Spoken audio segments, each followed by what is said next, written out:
Negative tags and implants. The thing that irritates me is they can be really smart about it.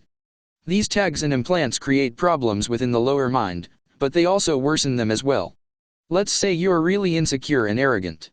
Well, you just get worse as time goes on because of course the implant, but the other thing is that you attract situations according to this defect of character and they just enforce them. It's like they feed off of the energy that you attract. Maybe it's fighting and arguing with others, well that will help keep your implants alive and functioning. These guys are smart, and we have to be smarter. This is one way you can either figure it's the tags and implants prompting you, or your attachments are prompting you. You have to watch your thoughts very closely, folks. Very closely. The one thing I heard the other day was my mind was apparently thinking of starting a fight with someone. Really? I apparently wanted to go over to my neighbors and start a fight. Why would I want to start a fight? That's like saying, here, go indulge in something totally useless. That is not me talking to myself, you can be rest assured. If you have stupid thoughts like that, ignore them like I did. I was a bit surprised when I heard it, to be honest, but I did hear it. So imagine all the times we're subjected to these prompts and we don't hear it. We think our mood has changed and wonder why. Ivo, and the point of this is, my love, if you have conditioned your mind to prefer lovingness rather than argument and strife, then you will easily hear these prompts and stop yourself from following them. The other thing, of course, is do not personalize them and do not own them. Why? Because they are not your mind speaking to you, of course. When you do act upon something negative that has come into your mind, then you must own what you have done. But until that point you are not responsible for anything unless you create the resultant problem. When you go along with it, you are responsible for the outcome. When you ignore it, you are not responsible for that thought even though it was in your mind. Let me explain how the mind works, then. The lower mental mind, the mind you all recognize as being the physical mind, the mind that you think with, is connected via the earth to the rest of the collective upon earth. The possibility that a negative thought can find its way into your mind is quite possible. Also, you have many patches of negative energy either free-floating or linked to land masses upon the planet. Should you walk into any of these you would experience the resultant drop in mood. Cities can be much more negative than the countryside because there are more negative influences in the cities such as other people, stress, reversed polarity objects such as buildings, and more. You must realize that in the matrix, your mind is not your own. Your job is to reclaim it as such and declare sovereignty. Then enforce that sovereignty by keeping your personal space clear of attachments and negative energies. And you have brought up another point, my love. When you say that you hear the prompt to engage in negative moods, then you have moved to a new level of mind mastery. However, when your mood switches, you must understand that you were prompted every time, and whether you hear the prompt or not, understand that you have been prompted. What do those prompts look like, Ivo? Ivo, it is possible to send you negative energy in order to lower your mood.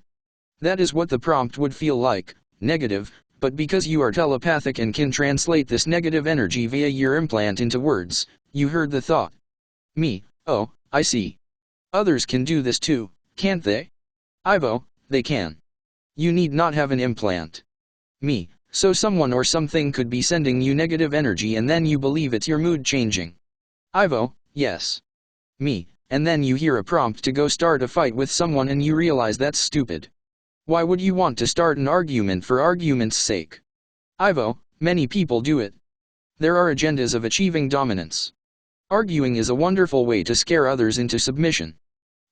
Yes, my father did that. He'd start shit just to be able to get angry at us and then he could be dominant. He was at his worst when he came home from work because he didn't like taking direction from anyone. Cooperating wasn't his strong suit. Ivo, he did not hear his prompts.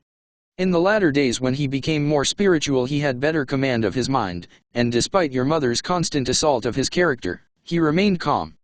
To his credit. Yes. She was too much. You'd think finally when this man stops his raging you'd enjoy the peace. No, she tried to stoke it up again. Like she missed the chaos he caused. Which is another point I've been making, Ivo. We've been using these channelings to prepare people to understand how the matrix works, and I just said that one aspect of my personal matrix, my mother, was taking shots at the other aspect, my father. So it would be perfectly correct to assume that this is what the DS is doing to each other as well. It could be part of their pantomime as well, so be careful who they befriend and who they make enemies of, because behind your back they're all best buds and working towards one end goal.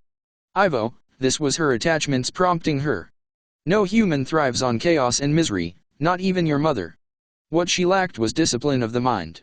She was incapable of it. Me, so the thing we're trying to tell people here is often when your mood changes, and most likely for no reason at all, you're being prompted. The other reason your mood would change is that your belief system is being challenged and you don't like it. People don't like to change, but right now we all have to change, and that's for the better. When someone annoys your belief system, which yes, people are wont to defend as being correct, then sit with it and think about it. But don't just react because then they have control. This is about mastery of the mind, this whole thing that's going on this planet now. Our minds are creating all of this. We are the creators of reality on this planet and it works as a collective. Obviously some of the collective is still going along with the narrative, but there are many others that aren't. That's why the changes are happening. So thank you, Ivo, for this information. People have to take their minds back from mind control and from attachments. They have to realize that being in a good mood is preferable to being in a bad mood. When your mood is up more consistently, your life will change for the better as well. Ivo, very good, my love. Earth is in its infancy, but all must learn the power of the mind and how to live in unity consciousness.